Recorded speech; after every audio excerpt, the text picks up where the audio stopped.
What's going on, everyone? And welcome back to the Double M Live Show with, of course, to my left, as always, Mr. Mike Nice. Yeah, man. How are you, man?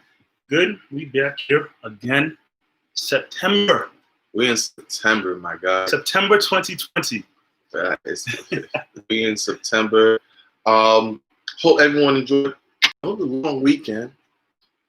I don't know if it feels like a long weekends now for people, remote, usually working from home remotely and things like that. But it felt good to, if you were socially distancing at cookouts, enjoying yourselves with families. And the grind really starts from here. Labor Day is really that weekend where you can consider that the end of summer. That's exactly what it feels like. You can really, when you see Labor Day weekend, that's the last hurrah before you start, getting into the grind. You got people going back to school. People, if you're a teacher, you're going back to work, and it just falls just a busy time of the year before the holidays start picking up and everything like that. So, everyone that's getting back to the grind, I wish you guys the best of luck. I know my grind is about to be a lot different coming this week, starting this week. So, it's a busy time in our lives. Elections are coming up.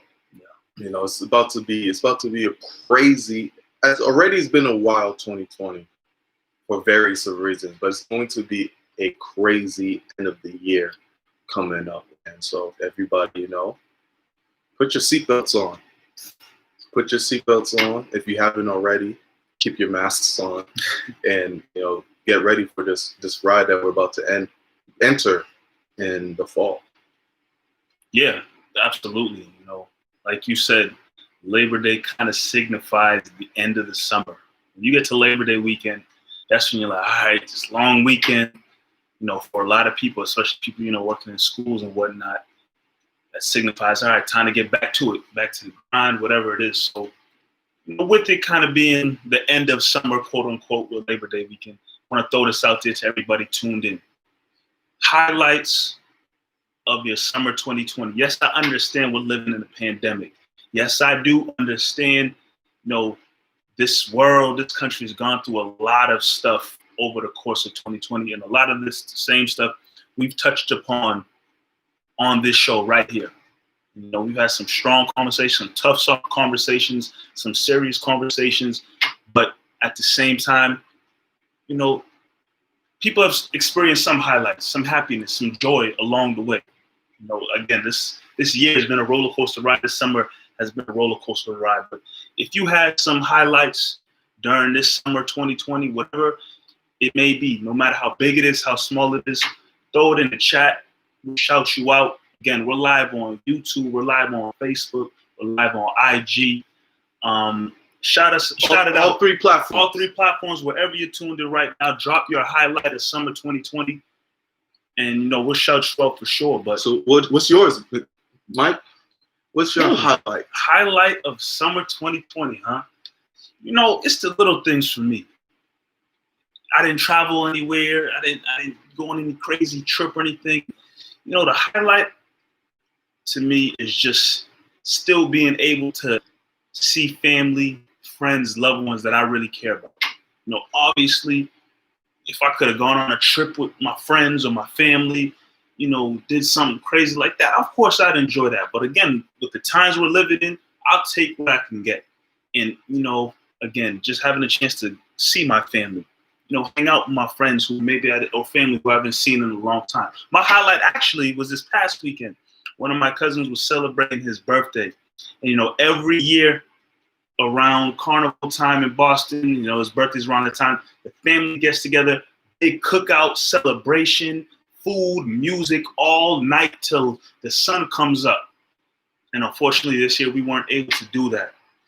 And that same weekend, the weather wasn't good, so we really weren't even able to do anything on top of the carnival being canceled. But we said, this past weekend, Labor Day weekend, look, just a few of the cousins, let's just get together, get some food, a couple of drinks, a little bit of music, just a few of us, and let's just so we can kind of reminisce. It's not going to be big and extravagant as it has been over the past several years, but just getting a chance to see my family, my cousins, that felt good. That was a highlight right there. Definitely. And if you're just tuning into the Double M Live show, we are live on all 3 platforms: YouTube, Instagram, Facebook. Tap in. Let us know what your summer highlight was due to, we know there's been a crazy year. We know that there's been a lot of negativity, a lot of losses. But within all of that, we want to, be grateful and absolutely remember like the good times that we all have gone through during this summer. What's going on, Dirk? What's going on, Chazelle? Shout out to everyone who's tapped in. A highlight from my summer. Yes, highlight of 2020 for you, Marv. Highlight of my summer. Sheesh. Like you said, nothing major, right? Because we couldn't really travel, things like that. But there was a time where, and we spoke about it on the show, where there was a lot of gloom, especially after George Floyd. It was very down, and we were able to get a lot of our friends together to have a field day. Yes. And we played football, we had kickball. I haven't played kickball in maybe over 10, 15 years. Played football, kickball. We had great food, great conversation, and that was time where you really weren't seeing nobody at all. It was really like peak pandemic. So getting people together. Masks on, of course. Social distance. We were still following the rules somewhat, but getting people together and, putting joy in everyone's faces that haven't been out in maybe a couple months. That definitely might be my highlight of the summer.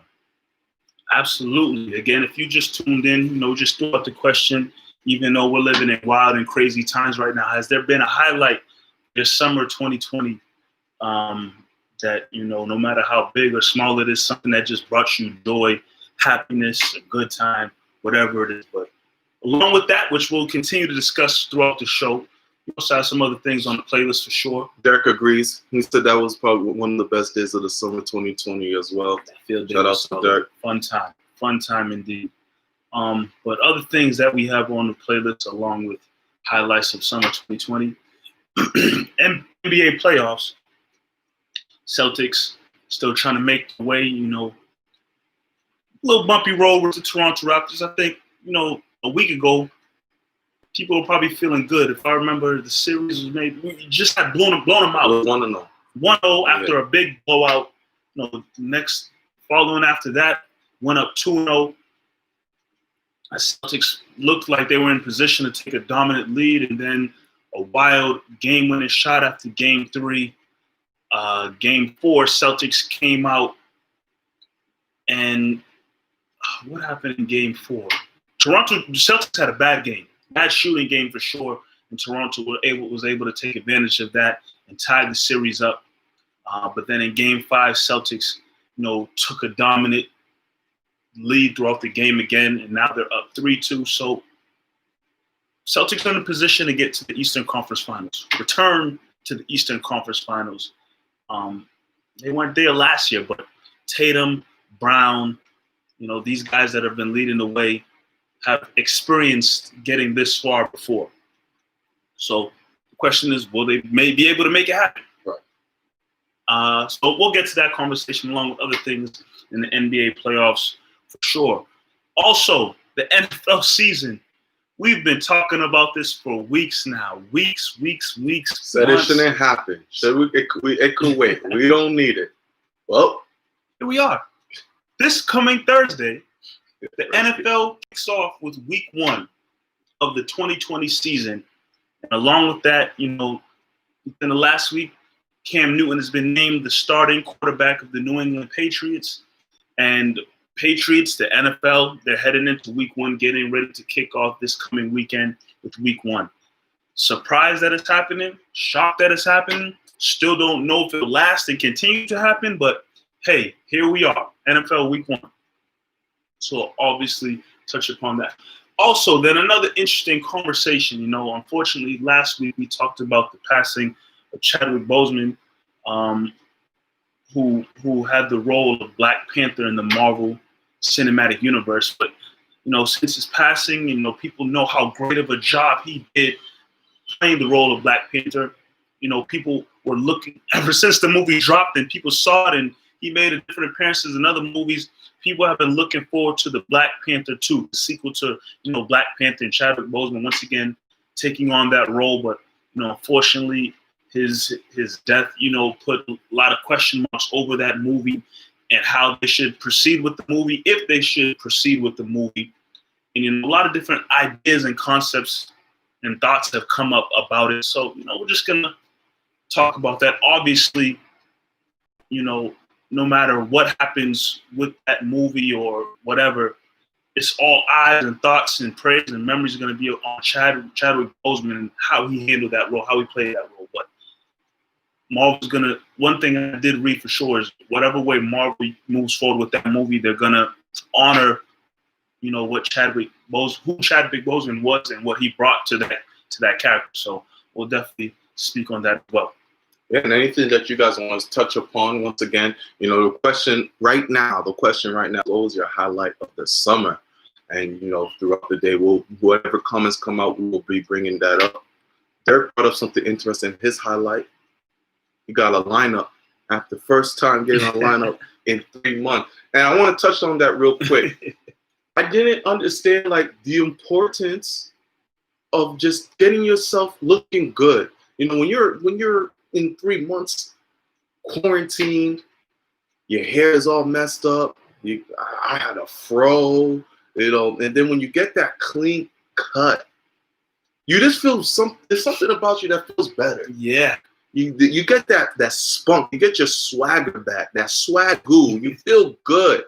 And that's a feeling that, I don't think we would have appreciated without that quarantine. It's just something that who would have thought that a lineup, a haircut, ladies, getting your nails done, or whatever it may be. It's that would mean so much to our daily lives and how we represent ourselves. So that's definitely a smart moment. But let's get to the Celtics, man. Let's get to the Celtics. Last week, even with the blowout, I remember correctly, we were still saying, okay, hey, Toronto's going to be a tough team. I think you had them. You still had the series going to 7. I said I think it might go 6.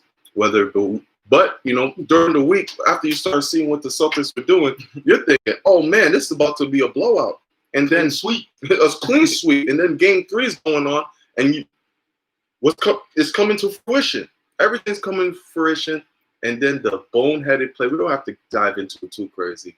Boneheaded play by Brad Stevens, the zone call was Jaylen Brown, OG Anunoby was wide open, as Shaq likes to call him, OG Noby, was wide open for the 3, and he knocked it down, and it changed the series. If you watch basketball long enough, real basketball heads know that shot was going to change the series. You just know how momentum works. You know how teams can have that shit, especially when you're talking about a championship team. You give them any type of light like that, the series was going to change. So I was not surprised by Game 4 at all that's the Celtics lost. It was good to see them come back, bounce back in Game 5, take the lead. And I think this series is done in 6.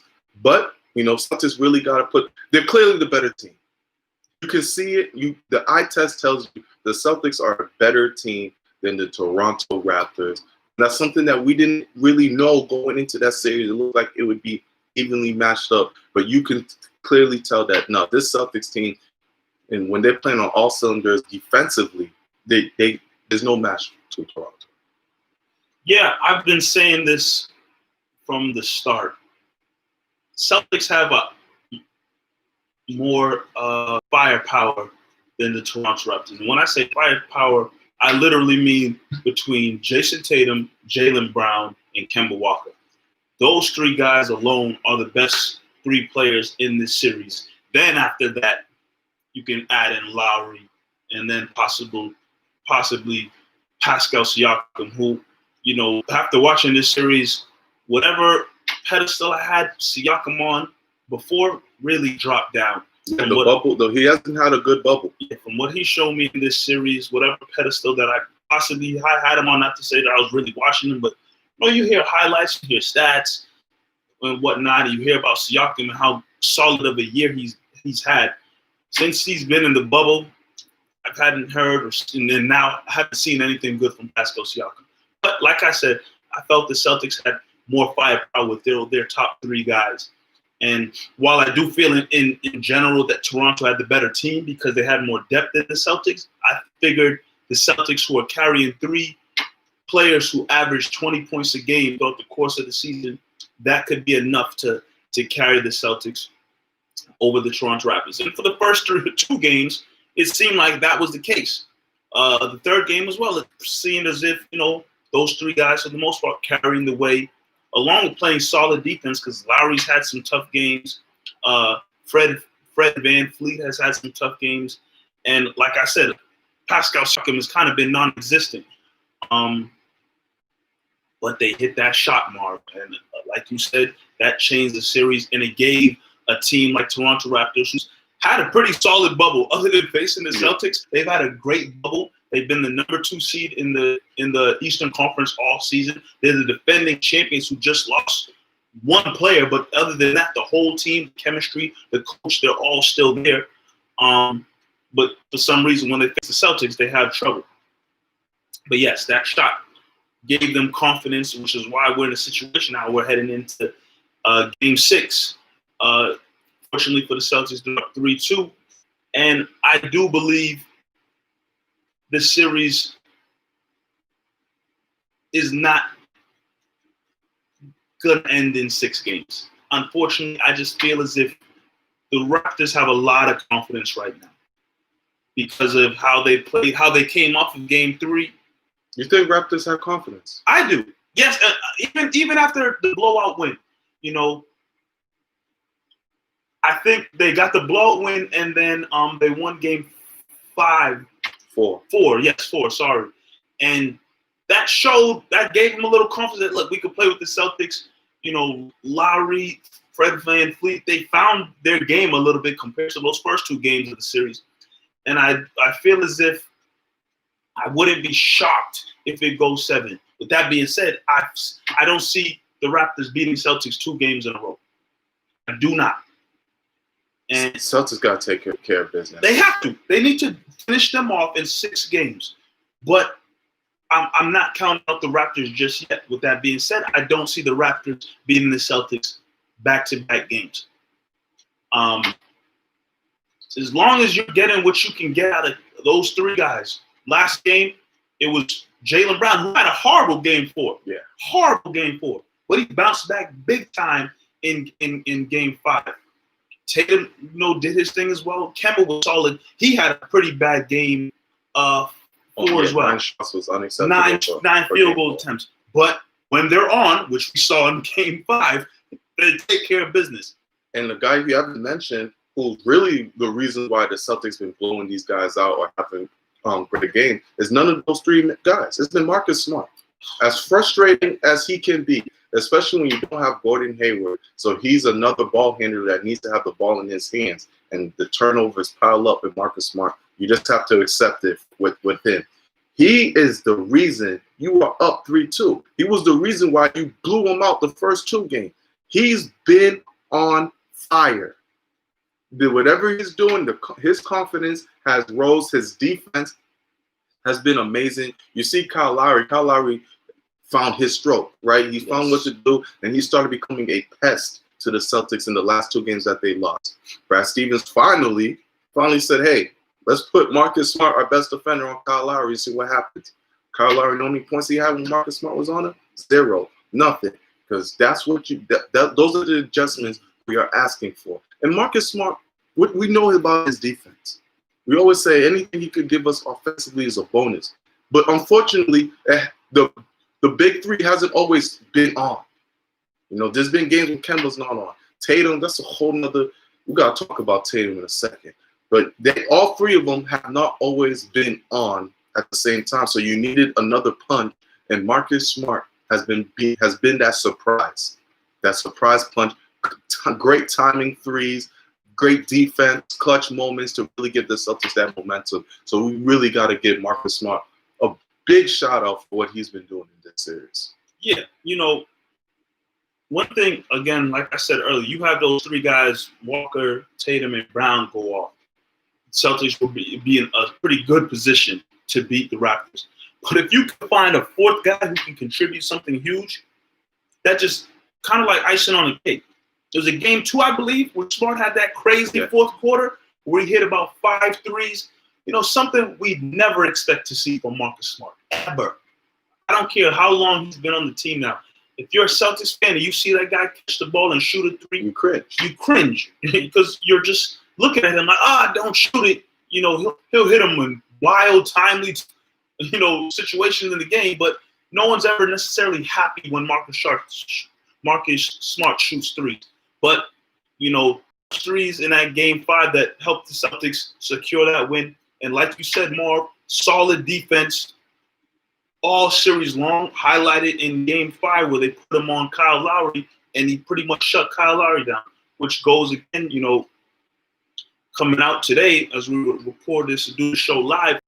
Smart has been named to the All-NBA first team defensive, first team all defensive, and he's now earned this nod 2 years in a row. Yeah, back-to-back years. This guy has been phenomenal.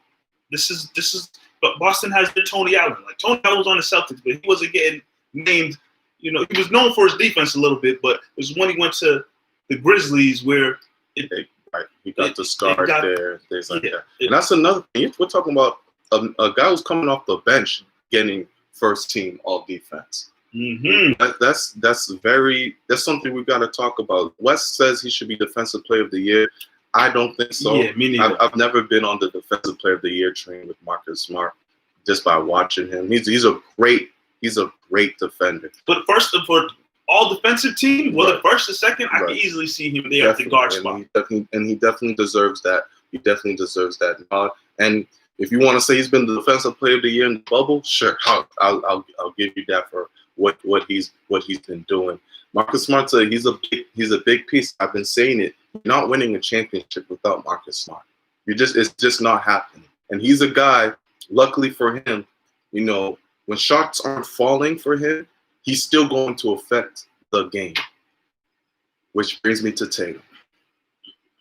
When shots aren't falling for Tatum, he disappears. It's like you forget he's there. Tatum's clearly the best player on the team. Best player on both teams. He's the guy. He can get 25 points whenever he wants. He's become that type of player. But still, times in this bubble there's way too many times where I say he disappears if the shot's not falling. It becomes a non-factor.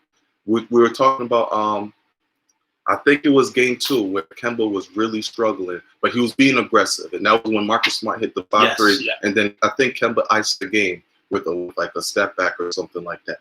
He was still being aggressive, still putting up shots there, still getting charges. I feel like there's too many times now with Tatum he's too soft. He's too soft for my liking, and it's bringing me back to the times when Kyrie was on the team, and if it wasn't going for him, he's just standing around in the corner. And something I've been noticing in the series, there's times he's had great games. When it's falling for him, and it's great. But when it's not, I see him disappear. I don't know if you've noticed that too. Yeah, I think there was one game, I'm not sure if it's this series or late in the Sixers series, but there was one game where we were watching, and Tatum quietly had like 20-something points. And I remember sitting here watching the game with you, and we're like, yo, when the hell did Tatum score 20 points? Because he was getting to the line. He got to the line like 12 times that game. Right. That's the Tatum we need. Yes, he got the offensive moves, the step back, sidestep jumper that he's now mastered that he does. He has all of that as well.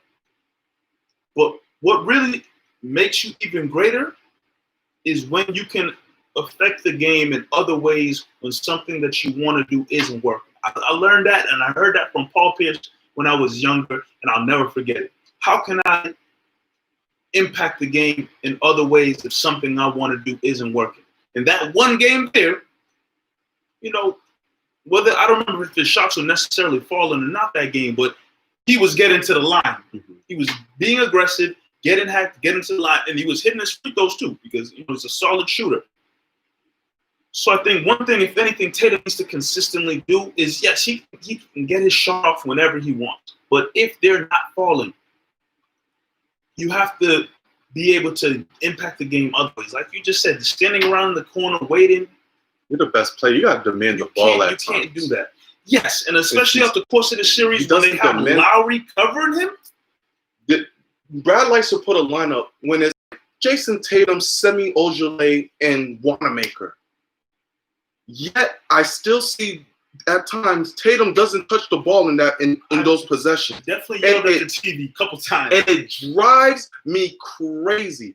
How are you the star of the team and you do not touch the ball? Especially when you have because they like to pair Tatum with the bench, and I'm fine. I'm fine with that. If you pair Tatum with the bench, Tatum needs to demand the ball and take over. Those are the times you take over and you put your stamp on the game, and he doesn't do that. I still, once in a while people make the Tatum Kobe comparison because he worked out with Kobe. I tell you, back in them 2006, 2007 years when Kobe was playing with the Kwame Browns and Smush Parkers and bums, Kobe's on the floor with bums. They're not coming down on offense and Kobe not touching that ball. I'm not saying Jason Tatum is on Kobe's level or not yet. Right. But when you have the offensive ability that Tatum has, and you have a lineup there where you're clearly the best player on the team offensively, you have to touch the ball on offense. The play has to go through you. I don't care. Maybe you get the ball and maybe you set somebody up to score, but you have to have the ball in your hand. You have to touch the ball and at least attempt to score or try to facilitate or do something. Because all eyes are going to be on you. Whether you have the ability to have all eyes on you and score, that makes you obviously a great, amazing player. But if all eyes on you and you're able to make a play for somebody else because all the attention is drawn to you, that's what Tatum needs to do. Find the ways to affect the game, especially because if he stands in the corner and he's out there with, Brown and Kemba, I can understand that sometimes because maybe the play is for Brown, maybe the play is for Kemba because you have the firepower. But if they have those lineups up there when it's Wanamaker and Semi and whatever, Tatum, you have to touch the ball. It's funny, you said the same thing as my father. I called him after the game. Well, he just ran. Did he just work out with Kobe? You think Kobe talked? Kobe's not playing with Smush Parker and Kwame Brown and coming down on offense and just standing in the corner. He needs to be more aggressive. Yep. And I'm saying that thinking about the opponents you're gonna face in hopefully these next 2 rounds. You need Tatum on every game. Yeah. You need him on every. If you want to label Tatum a superstar that everyone wants to do after he scores 30 points one night, if you want to say, oh, he's a ride, you need to do it every night. That's what superstars do. Superstars do it. Look at Pierce in those championship runs. There's not many nights you're going to say, oh, Pierce just didn't have it. Pierce did. No, every night you have to be that star. You have to demand it from quarter one. It's something that I still don't understand. I don't know what Brad be telling these guys in the first quarter, why sometimes they come out so sloppy. But you need to be out there and demand the ball. Every night Tatum should be saying, okay, I need to have at least 15 shots up on the board. I know I got Kemba. I know I got Jaylen Brown. But I'm the guy. And they made me the guy. They're anointing Tatum the guy. Everyone knows he's the guy. So take that mantle. It can't be 32 points one game and then a rough game the second game. You have to depend now on Jaylen and Kemba, hopefully Marcus Smart to drop 5. Like, we need him to be. If he can get you 30 every night or 25 every night, you're going to be in good position to win the game. Yeah, I see Dirk's comment coming in saying he doesn't think that Tatum's consistent. And he's not. There's a group of people out there, small contingent of people, who will easily tell you they believe Jaylen Brown is the best player on this team. Right. And I was there in the beginning. Yeah. Beginning of the year, I was there. You remember that. Honestly, you hear that, and honestly, you take a second to think about it, but then you go, nah, Tatum's just more gifted offensively. Right. But even we go back to that game where Jaylen Brown played bad, that dude don't stop. He doesn't stop. You can feel he's in the game. Like, yes, Brown had a bad shooting game in Game 4. Bad. But I guarantee you one thing, Brown going to still put up shots and attack and try to get his shot off. I'll never question Brown about his consistency. His efficiency, right. we can have that conversation. But his consistency, I know Brown is going to be putting it out there every single game. Tatum, Soft. he's a little bit soft, and again, if it's not falling, he's fine taking a couple plays off. But when he's on, which is luckily the majority of the time, he's good to go. But if it's not on, he lacks the consistency, and he's a little soft, and he's not. You'll feel like you said he's not in the game sometimes. Yeah, there'll be times you're like, is Tatum in the game? And you see, it's like, he is in the game. He just hasn't. He's just not doing it. He just hasn't done anything. What's Tatum's points per game this year? That's a great question. It's definitely up there, but let me see. Yeah, I mean, he's averaging over 20 points a game, but I think Chris Middleton's averaging 20 points a game. Chill out. Does that mean you telling me Chris Middleton and Tatum the same player? Where do I go to? I don't think so. We need our research guy in the back to pull these stats up. But yeah, Tatum being the best player on his team that I guess has championship aspirations. In the playoffs right now is 25 points. I'll find out for the averaging 25 points a game. That's postseason. I'll try to find out for this series specifically. I can tell you one thing for sure. I guarantee you it was much higher after the Sixers series. They probably dropped, these last couple of games facing the Raptors. Even if you get what he scored in the last 5 games, you can get and points don't even matter to me. I just need you to be aggressive. I need you to be aggressive as the best player on the team. Yeah, that's what we're gonna need for sure. Obviously, again, we're confident. I'm confident. I believe Marv's confident that Celtics will get past the Raptors. Oh, I had them in 6, and I gotta stick with my pick. But now here's the serious question. Let's say to assume we both believe Celtics moving on to the conference finals. Right. Now the question rises because recently popped up in the news. Gordon Hayward's back in the bubble. More off is he from playing again? It remains to be seen. But the idea when the injury first happened was if the Celtics can make it to the Eastern Conference Finals, Gordon Hayward can return. Other than those 2 games against the Raptors, 1 game against the Raptors, 1.5, whatever. The starting 5 and they got through the Sixers series without him. Starting 5 of Brown, Kemba, Smart, Tatum, Tice has been playing pretty well. Right. But Hayward is a facilitator and a guy who averaged 17 points on the season. But again, this lineup has been playing well. I've been telling people who've had conversations with all week that as long as Hayward is on this team, he's never coming off the bench, ever. That's Brad's boy. They got a lot of money invested in him. He's probably making the 2nd or 3rd most amount of money on the team. He's never coming off the bench. But if there was a time for Tatum to possibly come off the bench, this would be it. Coming back, after the team's been playing so well, this team has pretty much got you to the conference finals. The lineup that they currently have that I just listed. But Hayward's going to be back. Is this the time to send him to the bench, or do you roll with the lineup that has gotten you to this point throughout the season and put Hayward right back in there? I love Marcus Smart in the starting lineup. I love it because he brings that toughness to start the game off. And then you're talking about a rotation where you have Gordon Hayward, who hopefully we're hoping he comes back and he's his full self, which is I don't see happening. I've seen that guy's track record from injuries at least 3 times with the Celtics, and we know how that goes. So you have him come off the bench, have him be the point guard, say the point forward of the team, and you pair him up with one of the starters, whether that be Kemba, Jalen, or Tatum. And I think you're adding a lot more depth that you're going to need. And it's not the time to put Gordon Hayward out there and see if he can give you 25 minutes. It's not the time to test that out in the starting lineup. One, you got to make sure he's 100% to play basketball. It's the playoffs. It's not the regular season when you can work him in. It's the playoffs. He has to come off the bench automatically. Brad Stevens crazy if he just puts him in the starting lineup. He needs to come off the bench, and you put him in for a 5-minute stint, and you watch him. You see if he can really go out there and give you something. If not, he's not playing.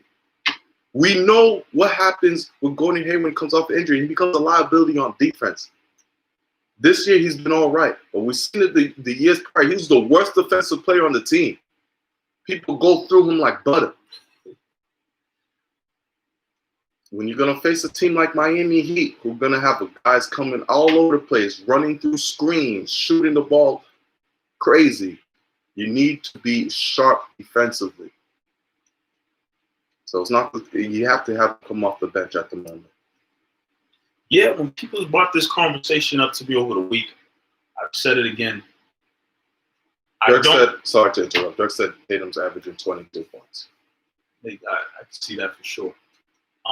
But yeah, I've said all along, I never see the Celtics benching Hayward at any point, not at the beginning of the season. As long as he's healthy, he's going to be in the starting lineup with, the starting lineup that they're long. But if there was a time for the Celtics to do it, this is the time to do it. And everything you just listed, all the reasons you just listed are exactly why. This is the conference finals where you're not throwing a guy out there to test and hopefully see if he's got it and hopefully see maybe if he's good to go. This is not the time for that.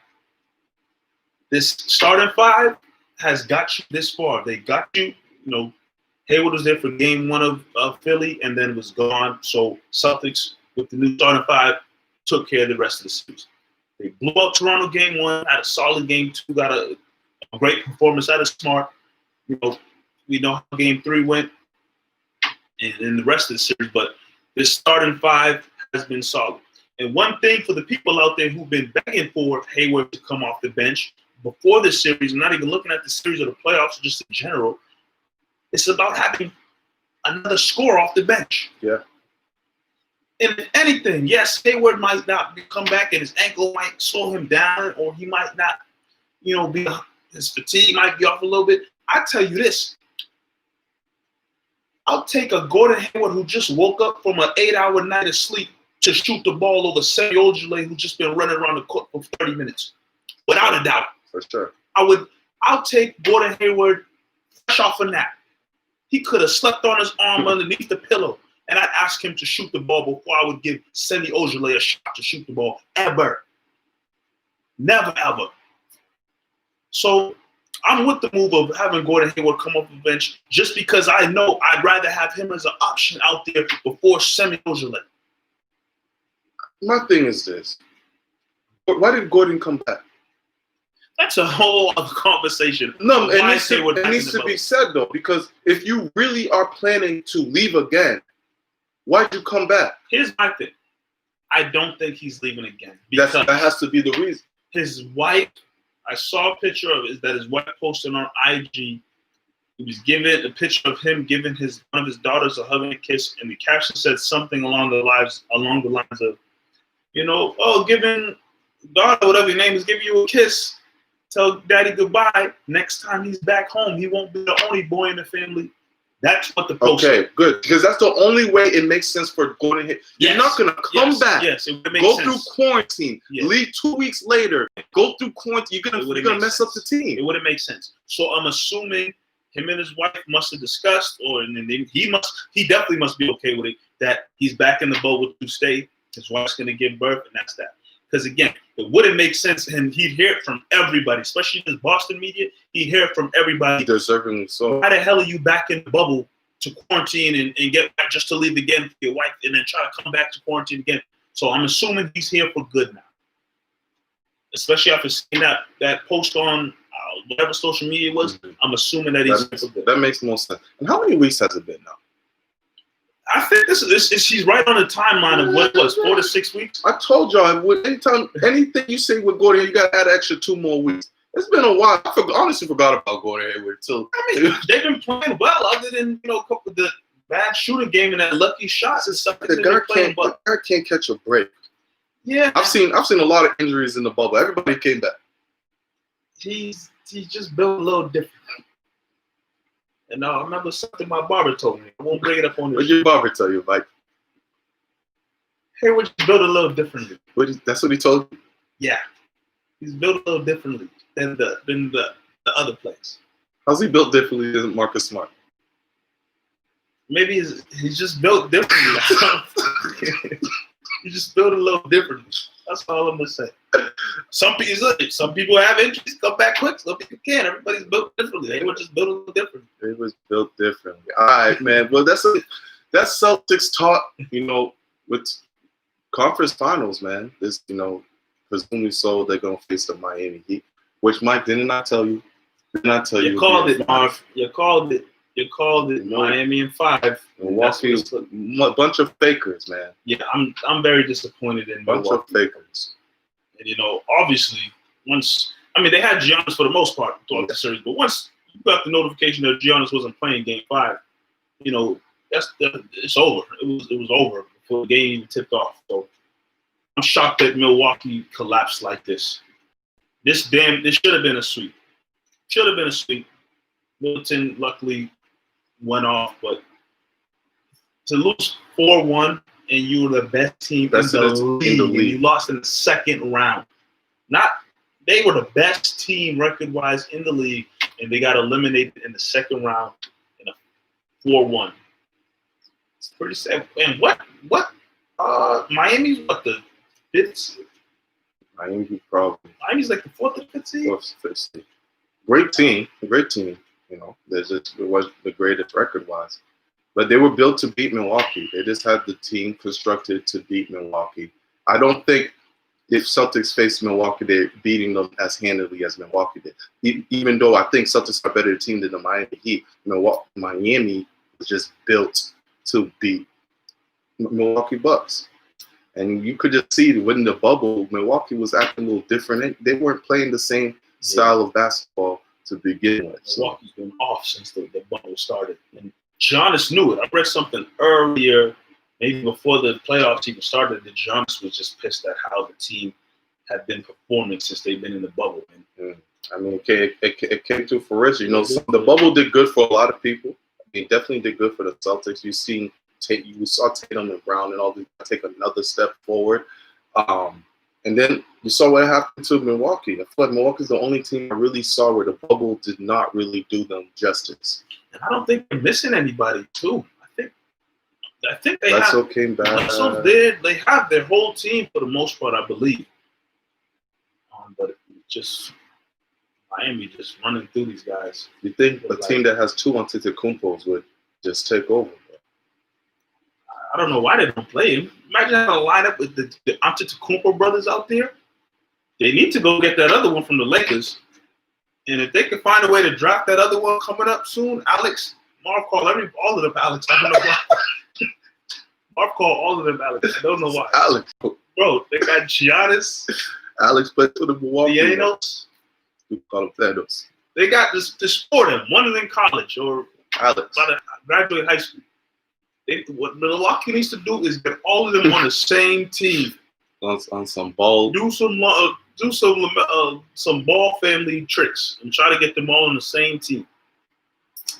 Derek asked you, do we think Giannis is leaving? Yes. I don't. I do. And if everyone's gonna say, is this the reason you think this is the yes? Who have the best team in the NBA? The best team in the NBA, and you pretty much got swept by the Miami Heat. That's not supposed to happen. He's gone. I don't think so. You can't, and you're not going to be able to build a team around him. You about to put LeBron? He's gone. He doesn't old Milwaukee anything. Hey, Milwaukee put him on the map. I mean, not he put Milwaukee on the map. Milwaukee gave him an opportunity. Yeah, that's great. People heard about Giannis. Milwaukee gave him an opportunity. That's awesome. He gave him great, 8 years? I see ya. From all I've heard and read, he loves just being the guy in Milwaukee. And he loves the environment. He loves the team, the culture, everything he's built there. He loves it. He likes being this low-key guy. He likes being the man, too. Like, if he leaves, people keep throwing Golden State out there. He go to Golden State, he's not going to be the man out there. Don't get me wrong. Giannis is nice, but he's not no Kevin Durant. He goes to Golden State. He's second fiddle to Curry Like Giannis just wants to win. I don't think he gives a damn about that. I think he wants to win, but he wants to win where he's the face of the Bucks, like he's been the last 3 years. This year they fell apart, but he had the best. He's gonna look around. He's gonna be like, do I want to be a guy who just stays in one team and doesn't win, or I seen what LeBron did, I seen what Kevin Durant did, I see what these players are doing to put themselves in better situations. I'm going to have to do that too if I want to win. Giannis right now, he's not at the level where people are looking at him like, damn, Giannis, you 2 MVPs, you haven't won a championship yet, but it's coming. Next year's coming. I feel as if back-to-back MVPs you haven't won. The talk about Giannis is starting to he's not creep a free up. agency this year, right? It's next year. Next year. Okay, so here's what I think. I don't think the Bucks are stupid too. Bucks need a number 2 guy. It's not Chris Middleton. Chris Middleton is not that guy. Or if they need to build a big 3 or something, because it can't. Giannis and Chris Middleton ain't winning it all. Chris Middleton's nice, but I don't even know if Chris Middleton necessarily a number 2 guy on the team. He's solid because he can shoot, and they'll find ways to get him in shot and whatnot. But I think if Milwaukee were able to get somebody else, I read this before. Them getting rid of Brogdon was very stupid. It was bad. And right there, when they got rid of Brogdon, I didn't think they were going to take over, and I didn't know that Giannis was going to take another huge leap, which he did during the regular season. But them getting rid of Brogdon, I remember that being a red flag. Like, Brogdon is nice. Yeah. And he would have stayed. He went to Indiana. Like, you could have kept Brogdon. They need to upgrade from Bledsoe. Yes, they do. There's some pieces that don't work. And I think what they need to upgrade from Bledsoe, and they gave this year a shot with the Robin Lopez brothers combination. The Lopez is phasing out. Maybe Brook can stick around because he added the 3-pointer to his game. He still got a little bit to him. But you can see Miami got a young, like Bam Adebayo is their biggest guy. Kelly Olynyk, kind of sure, but Brook Lopez, I don't know if he fits on that team. Robin Lopez can definitely go. But Brook Lopez, I don't know if his role can be as big as it was. They need to upgrade from Bledsoe, in my opinion, and they need another big man that's not Brook Lopez. They need another guy who can maybe athletic, stretch the floor a little bit, or I don't know. But Brook Lopez ain't the answer at big man for them if they really want to compete. And Bledsoe is on the downside of his career. And I just don't think they're going to be able to do that during this free, especially this upcoming year where the NBA, the money's going to shrink. Free agency is not going to be as crazy as it was prior years. It's going to be really tough for Milwaukee to build a better team than what they have now. It's just going to be hard. And with Giannis, we think of Giannis as a perimeter player, but he's a center for pretty much. He's a guy who scores in the post. And when you think about he needs to elevate his game in the post. When you think about post players, dominant centers, I'm going to just think of him as a center. You need that all-star caliber perimeter player. Like you said, Chris Middleton isn't it. Shaq needed to have a Kobe or Dwayne Wade. That you need you got to treat Giannis as a big man. As right now, what he is, he's a big man, a 7-foot, lanky, crazy dude. Like we never seen him before. But he still needs that perimeter all-star caliber player on his side to go anywhere with this team. They have a great coach. Definitely want to upgrade from Bledsoe and George Hill. Those are the 2 Spider-Man memes looking at each other. Like, for real. Like, there's got to be more. And I just think for Giannis, granted, yes, back-to-back MVPs for sure. But I think, what's Giannis like? 25 years old? He's young. 24, 25 years old? It's not the best version of Giannis. Like, he still has prime years ahead of him. And obviously, he's going to have to elevate his game a little bit more. In my opinion, yes, work on a shot, which he did this year to a great level. Like, he has a little bit of a shot now, a little 3-point shot. But if he can really turn into a player that can post up with some solid moves down there instead of just trying to,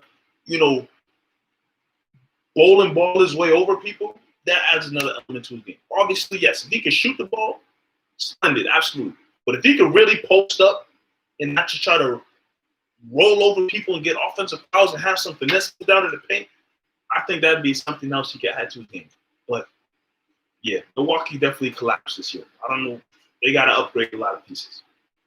A lot, man. You got to treat it like it's tough building around big men who can't shoot, but treat it like the Orlando Magic with Dwight Howard. When you just surrounded him with some gunners. Who gave him Rashard Lewis, Turkoglu, and Jameer Nelson. Young JJ Redick. Yep, Redick, Patriots. There's dudes who can just gun, and that team was built perfectly. And now you talk about a guy who's probably, it's just crazy to say, more athletic than Dwight Howard, faster, lankier,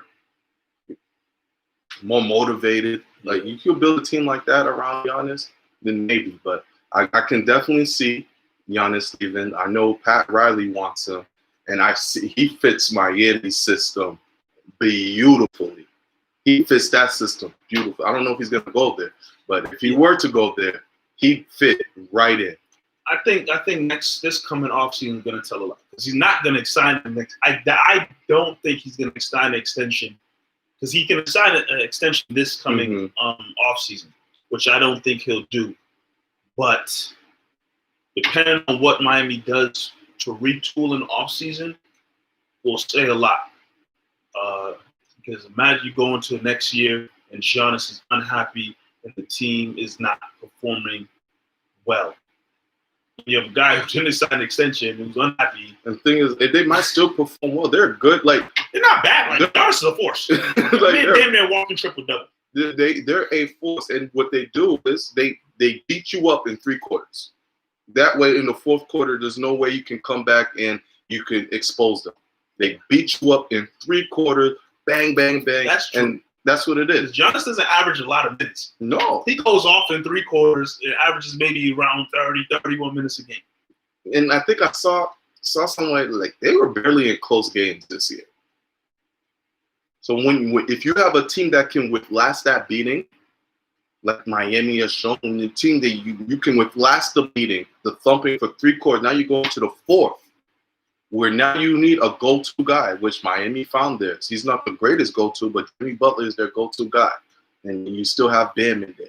Now you're looking at Giannis, and Giannis can't do what you need him to do in that 4th quarter. Because the wall's going to be built up. And what I think you mentioned he needs to work on his post. I think the first thing he needs to work on is free throws. That as well. You can't be the main guy, and now your weakness is your free throws. So that's a huge liability for them right there. He can't be shooting 60% from the free throw line. You can't be that great and shooting that bad. It's sad, man. League MVP's out in the 2nd round. Jeez. Yes, see, it's pretty bad. 2-time MVP, and I know people are gonna complain about it, but he deserved it. And I tell you, if you're a Celtics fan, you ain't upset at all after how they beat us up last year. Granted, Celtics kind of beat themselves at the same time. Right. We're not gonna get into that. I forgot the Celtics lost to the Bucks. It just felt like what you just said. It was like the Celtics beat themselves. Celtics self-destructed thanks to Kyrie Irving. But again, we're not going to get back into that conversation. That's old news. We got a much better team now, and we're moving forward for sure. You want to get any NFL talks in? Yeah, man. Let's switch gears a little bit real quick. Again, NFL season is underway. Week 1 is this coming week with the first games happening on Thursday night. I don't have the matchups on the Thursday night. We got Chiefs versus Texans. Chiefs Texans. There's another game too, I believe. That's like at 10 o'clock or something. There's 2 games Thursday night. I think so. There's either 2 games Thursday night or there's 2 games Monday night. Okay, maybe that's Monday night. Yeah. But yes, Chiefs Texans setting off the 2020 season. The Chiefs kicking off their Super Bowl title defense. Probably the favorites to do it again, in all honesty. Should be. They have the best quarterback in the league, one of the best offenses in the league, and yeah, they're the guys at the top of the AFC now. Those years of dominating and just expecting the Patriots to just be at the top, they're over. Those years of just the season getting ready to start And you're like, well, the Patriots and Brady and Belichick, they're going to be the top guys in the AFC. Who's going to be there to try to give them a run? Those years are done. The AFC, I'm not saying the AFC East. The AFC no longer goes to the Patriots. It was kind of that way last season too, but it's official at the start of this season for sure that the AFC no longer goes to the New England Patriots. And times have changed. Yeah, I won't say that the NFL is wide open because again I feel like the Chiefs are the heavy favorites, but I think around the league, people are looking at the Patriots and like, okay, we don't really have to worry about them too much anymore. Yes, Belichick's still there, but they know it's a different juggernaut when you have Brady and Belichick. But just Brady, Belichick, and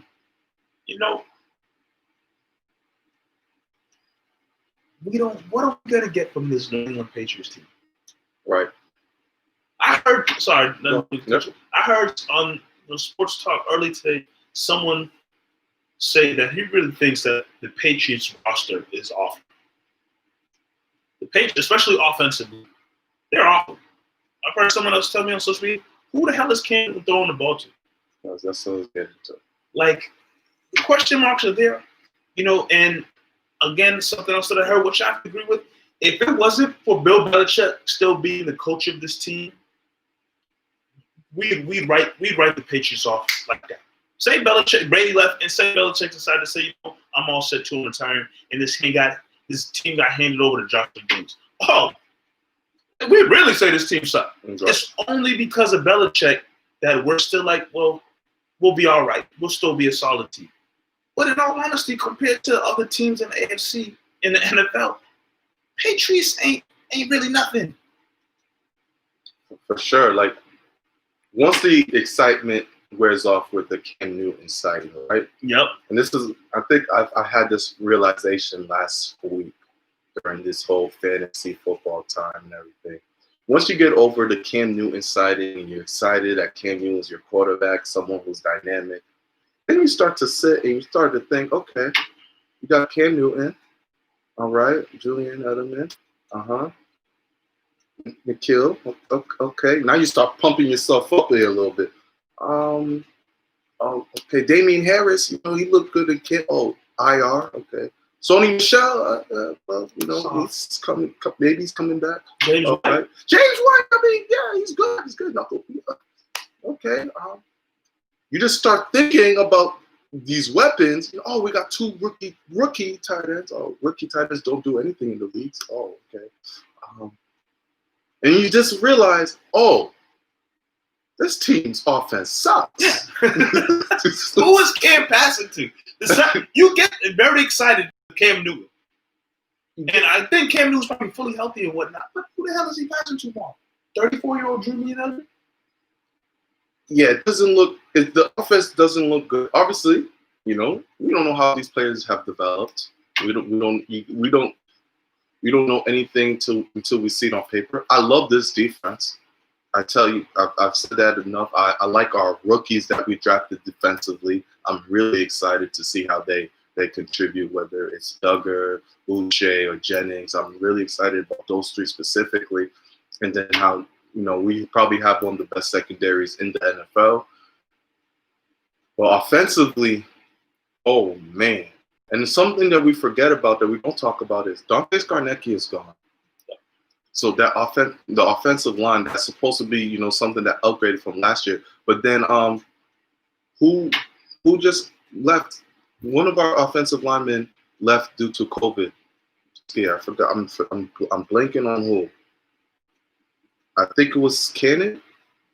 I'm gonna go back. I think it is Cannon. I think it was Cannon. But your right side is gone with Cannon. You lost already.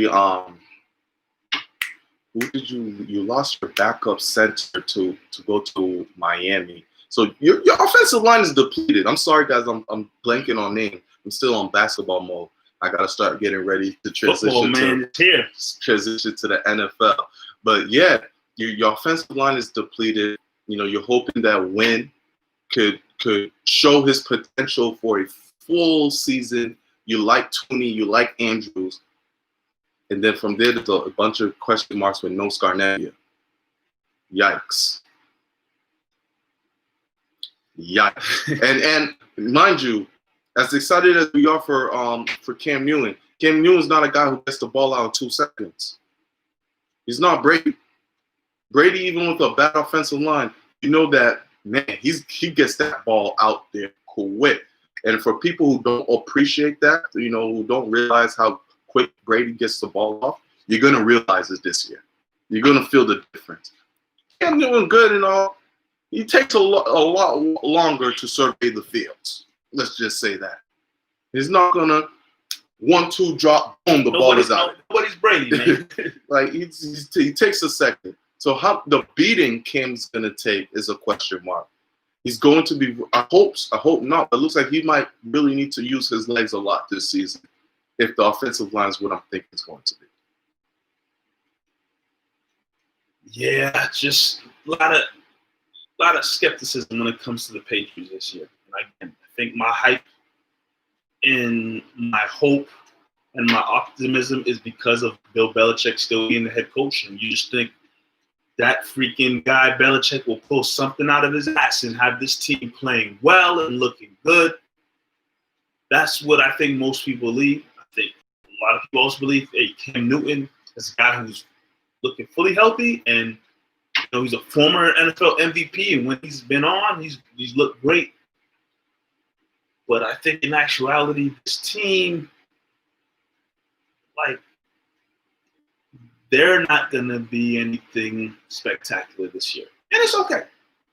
They're going to have to go through a time of rebuild eventually. Full-blown rebuild. I don't think this is their full-blown rebuild right now. They got Brady's gone. Other than that, they're not on full-blown rebuild mode. I think defensively, they're probably more sped up with their rebuild mode. A little bit more. This year, they really went out there and got some guys, especially at linebacker, who could maybe have an impact within the last 2 years. Because when you talk about, Jennings this year, Winovich last year, they got some guys who maybe can develop and be something for this team for the next couple of years. So I think development and rebuild-wise, they have a couple of pieces defensively. Obviously, there's going to come a time where you're going to have to evaluate McCourty. And both McCourties, honestly, because they're, on the opposite side of 30. I think there's still a couple good years to get out of Gilmore. But they're going to have to start looking at rebuilding the secondary eventually. I think offensively, they just kind of put a couple of pieces together and just hoping for the best this season. With that being said, they're definitely not on the level of Kansas City. I don't think they're on the level of Baltimore.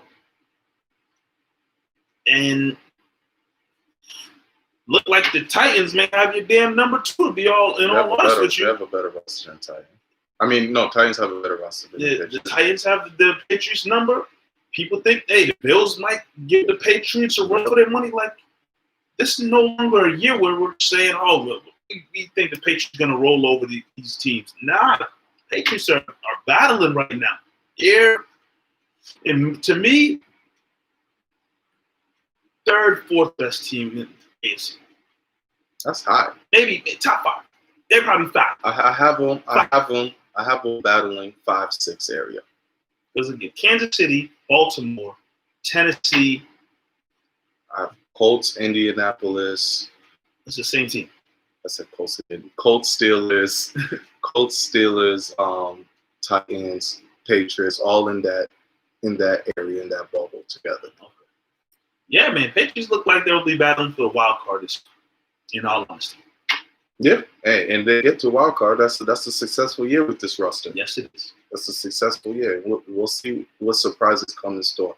Hey, if you get some type of year defensive that you did last year, you're still in some games. True. You're stealing some games. If your special teams could get a couple of blocks and your defense gets some turnovers like they did last year, you will be able to steal some games. So, hey, let's see. Let's see what happens with the New England Patriots. First game is on Sunday against the Dolphins. I think they'll be going up against Fitzpatrick. Yep. Thank God Almighty, Lord knew that I shouldn't have been there to watch that game of last year when the Patriots lost. I was in paradise, but I did hear about it. I did hear that Devontae Parker cooked up Stephon Gilmore. Sure did. I heard about Fitz magic. So hey, So we know that Miami's not a team that's just gonna roll over, especially with Flores over there. He wants nothing more than to beat his whole team. They got a couple of former Patriots players fresh off the team last year. Yep, you got Van Noy's out there. They got a few others, but Van Noy for sure is the one I can remember. So yeah, so it's gonna be a good game, I believe. Cam Newton's first game, and is the game in Miami or is it in New England? I believe it's in Miami. I'm guessing. So we might see some fans. So it might look normal for us on TV. But Miami don't give a damn. But yeah, man, that's all I got for the NFL talk right now. We just gotta wait and see how it's gonna look. Come next week, we'll really have some things to talk about when it comes to the NFL. Wow, there's an NBA playoffs going on. What a time to be alive. Yeah, crazy. And baseball still going. And hockey is still going. So all 4 sports will be on TV at the same time. Crazy. But yeah, let's switch gears a little bit. Our last topic here. Again, last show we remembered the life of Chadwick Boseman, who suddenly passed away. Kind of reminisced about his career and the different roles he's had and whatnot, and what he's meant to many people, especially young black kids who look up to superheroes and see a superhero that looks like themselves in the role of Black Panther. We talked about it all last week when it comes to Chadwick Boseman playing that role of Black Panther. But now the talk that I've seen over the past week or weekend, whatnot, is Marvel Cinematic Universe. Obviously, especially after the first Black Panther came out, they had in the plan and idea of a sequel to that movie with Chadwick Boseman reprising in the role of T'Challa. But obviously things have changed with his passing, and the question has kind of been, how do they move forward with T'Challa and Black Panther, who was supposed to be a big part of, I think, next couple of phases of the Marvel Cinematic Universe, Phase 4 and whatnot. He was going to have his second movie. He's probably going to appear in other movies. They're probably going to do another kind of join-up movie with, the different Avengers will not come together. He was supposed to be a part of that. But the question now is, how do they move forward? And I've heard a couple of different things. One of the wildest things I've heard that I saw, and I believe it was Facebook, that some people, I saw same post. One post was someone saying, wow, this is completely stupid, and why would someone even think of this? And then another post saying, oh my goodness, this would be a great idea. But the post says something along the lines of, they think in the next Black Panther, they should go back in time and resurrect Killmonger so he can take up the role of Black Panther moving forward. That was something that I saw on social media. Basically, I guess in terms, bring back Michael B. Jordan as Killmonger so he can be, the next Black Panther. Another thing that I've seen, and I don't know if this is official, but the possible planning ideas for them to have Black Panther 2 come out, T'Challa dies in some off-screen circumstance, and then they move forward with his sister Zuri as the next Black Panther. Right. That makes more sense. Either way, they're trying to figure out how to make it happen with another movie and how to move forward with it. Obviously, there's not going to be T'Challa, Chadwick Boseman, but how do they move forward with this big-time, iconic movie and role that was played? How do they keep it going? How do they keep it alive? So there's different types of Black Panthers throughout throughout the Marvel comics. Obviously, you want to protect Boseman's tradition and what he did with Black Panther. So you don't really want to put just another Black Panther out there unless you really sit down and figure out a right way to do it. I don't think bringing Killmonger back is the right way off of just you initially just throwing that at me. But Zuri, of course, you can change the story around her. But one thing is, you have the Wakanda setting. You have the Wakanda setting there, and there's so much stories that can be said in Wakanda and be done in Wakanda that the Marvel Cinematic people are just gonna have to be creative with. You still have Wakanda there for you to tell amazing stories about. Obviously, no T'Challa, no Black Panther, but use the story with Zuri. Use the women. The women in that, one thing about that made Black Panther so great. Not only was it because of seeing a Black man play a superhero, the women were a strong force in that movie. They were the ones really leading the way. Find a way to utilize them and give them a bigger role into Wakanda. While I see Rondo's got braids in my face, which is really weird. But yeah, use women in the Wakanda land and figure out another story to tell. Yeah, like you said, they're gonna have to get creative. Obviously, I think they're gonna try to find a way to, like you said, honor who Chadwick Boseman was and everything he did with that role and how he brought that role to life in such an amazing way. But they're gonna have to be creative. I personally would love to see, Zuri take on the role. It's her brother. If the way the movie, I don't know how it'll come off, the story development, whatnot, but if they go about the role of writing him off because he died some way or something like that. I always thought Zuri should be the next Iron Man, just due to the fact that she was creating the suits for Black Panther and how technical she was and things like that. So maybe, finding a way to incorporate the Iron Man into her and stuff like that, because it's what she's good at, not changing her character in any way. I mean, that is an option, but then that still goes to show, what do they do with a sequel to Black Panther? I mean, you could still, like I said, maybe you don't call it Black Panther. You keep the Wakanda setting alive, and it's still a continuation, just with a different name. Yeah, I mean, I'm sure they're on the. I think that movie was supposed to drop next year, Black Panther 2. So I'm sure all the powers that be are, in the process of figuring out in what direction it can go and what it can look like. But obviously, it's tough, man. It's tough. Everybody was looking forward to seeing Black Panther 2 with Chadwick Boseman back as T'Challa, and playing that role in whatever storyline they come up with. Everybody is looking forward to it, because I don't think you can find anybody out there who can say that they thought Chadwick Boseman did a bad job of that role. It wasn't a good role, a character or something. Everybody loved it. Everybody loved it, and it's just tough.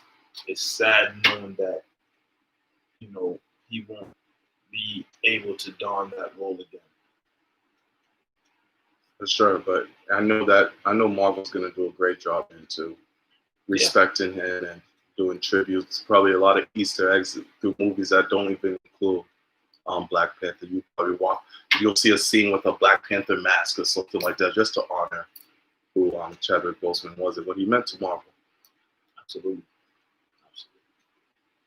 As we are winding down, Mike Nice, anything you want to bring up on the show?